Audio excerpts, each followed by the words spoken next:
এই দুশ্চিন্তা, পেরেশানি, মারাত্মক পেরেশানি থেকে মুক্তি পাওয়ার জন্য বিষ্ণু ইসা ইসলাম দুটো দোয়া পড়তেন। কয়টা?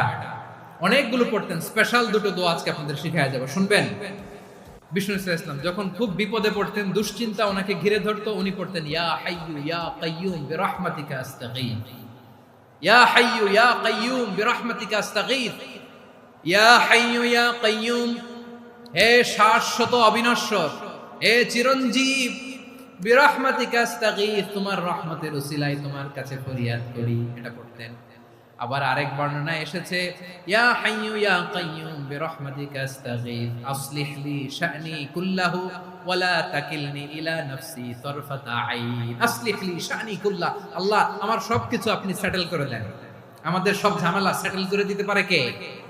আমরা তো সেটেলমেন্টের জন্য এসপি সাহেবের কাছে যাই, ডিসি সাহেবের কাছে যাই, অমুক ভাইয়ের কাছে যাই, তমুক ভাই